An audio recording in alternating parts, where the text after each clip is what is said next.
They said I was being dramatic when my 8-year-old daughter lay dying in the hospital. But when my own mother laughed and said, maybe it's for the best if she doesn't make it, I knew I had to fight back. This is the story of how I destroyed my toxic family to save my child's life. If you've ever faced family betrayal or emotional abuse, hit that subscribe button and let me know in the comments. Your story matters. Don't walk away from this yet, because what happened next will shock you.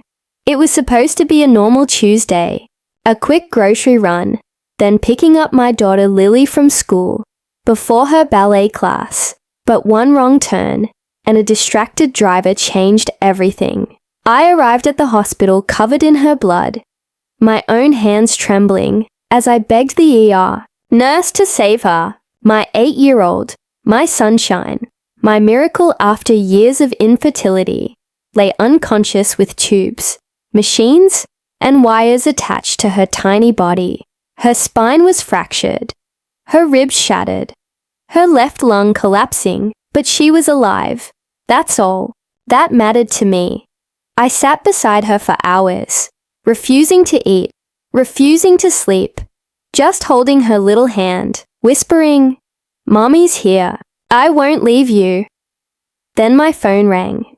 It was my mother. "Are you done being dramatic?" She snapped the moment I answered. "Your brother has an investor meeting today. Your daughter being in the hospital is making the family look unstable." I blinked in disbelief. "Mom, she almost died." And she interrupted. "Your brother needs your support more than your child does right now. He has a future. That girl is just. Let's not pretend she was ever going to amount to much. She's just, like you, fragile." I didn't speak. I couldn't. But my silence made her bolder. "Honestly, if she doesn't make it, maybe it's for the best. Focus on someone who has a real shot in life. Your brother's pitch could mean millions. Are you really going to skip it because of a kid?" I hung up. For the first time in my life, I didn't cry. Not when my mom dismissed my daughter's life as expendable. Not when my father texted me that night saying, "Listen to your mother. You're too emotional. Lily's just a kid. There will be others." Others? Lily was not a placeholder. She was my reason to breathe. The next morning, I came into Lily's room to find her awake, weak, tubes still in her chest. But her big brown eyes fluttered open and found mine. "Mommy," she whispered. And I broke. I sobbed into her blanket like I had never sobbed before. I didn't tell her what Grandma said. I just kissed her forehead and promised her everything would be okay. But something changed in me that morning. Something fierce. Something final. When my parents arrived at the hospital with a smug air of forced concern, they brought balloons and a tray of bakery cookies, as if a cheap gesture could overwrite their cruelty. My mother leaned in, looked at my child, bruised, half broken, and muttered, "What a shame. Such a pretty face. Wasted." Then she turned to me and whispered with a saccharine smile, "Don't get too attached. It's still touch and go, right? Your brother could really use you tonight. Think about the family." I didn't blink. I didn't flinch. But I recorded her words on my phone in my pocket. The nurse came in just then, and my mother's voice shifted into sugary sweetness. "Oh, she's such a fighter, isn't she?" I wanted to scream, but I stayed calm. That night, I told the doctors under no circumstances were my parents to be allowed back in, not even to peek through the glass. Meanwhile, the vultures circled. My brother Daniel called once, not to ask how Lily was doing, but to complain. "You could have come to the pitch, you know," he said. "We lost the investor. Dad's furious. You're being selfish as always." I stared at the phone in disbelief. Selfish. He scoffed. "Come on, she's stable now. You clinging to her bedside won't change anything. I needed you." "She's 8, Daniel. She almost died. I'm 29. I almost lost a $2.3 million deal. That was the last thing he said before hanging up. The next day, I got an email from my father. He wrote, "Your behavior is becoming embarrassing. Family doesn't abandon family, especially not in front of investors. Your daughter's accident, while unfortunate, should not derail everyone else's life. We raised you better than this." It was signed, "Regards, Dad." No love, no emotion, just corporate coldness. But I didn't respond. Instead, I contacted a lawyer and a therapist, and a trauma specialist pediatric care coordinator. Because while my parents rallied around my golden brother, I was building a fortress for my child. By week 3, Lily could sit up with help. She smiled again. Her voice was stronger. She asked me to read her favorite book, and when I cried halfway through, she wiped my tears with her tiny hand and whispered, "It's okay, Mommy. You're stronger than anyone."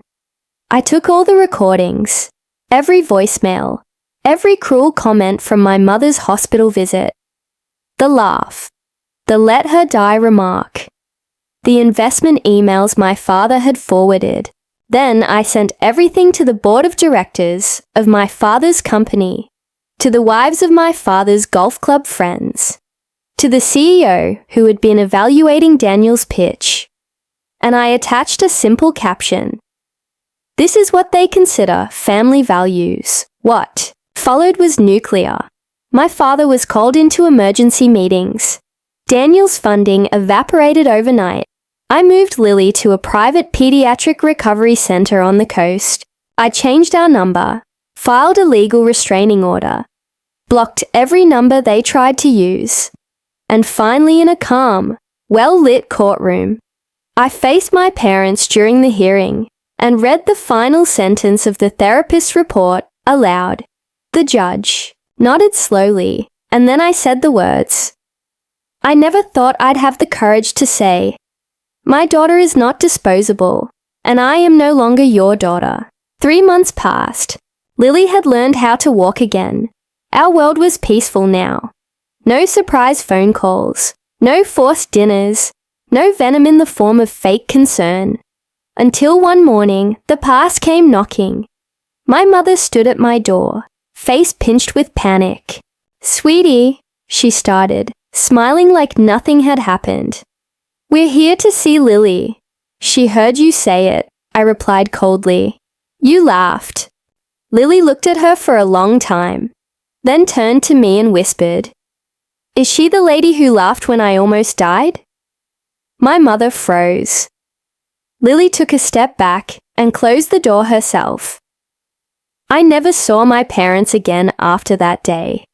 But their world collapsed faster than they could patch it. I had paper trails, tax evasion files, documents my father assumed were deleted. I waited until the day Daniel's second startup launched with fanfare. That's when I sent the file to the IRS and the press and the FBI. Within 6 weeks, my father's assets were frozen. My brother's startup was slapped with an injunction, and I received exactly one more email from them. "Congratulations! You've ruined us. Hope you're proud." I didn't respond because I was busy. Lily had started her own little blog, a recovery diary for kids who were healing from people, not just accidents. She named it Sunlight After the Storm. And one day, while reading it aloud to her school class, she introduced me with the words, "This is my mom. She's not just my hero. She's the reason I'm alive." That's the only award I've ever needed. So, no, I didn't ruin my family. They did that themselves. I just lit the match and walked away with my daughter in my arms. And this time, I didn't look back. If this story resonated with you, please subscribe to our channel and share your experience in the comments below. Your voice matters, and together we can support others who have faced similar struggles.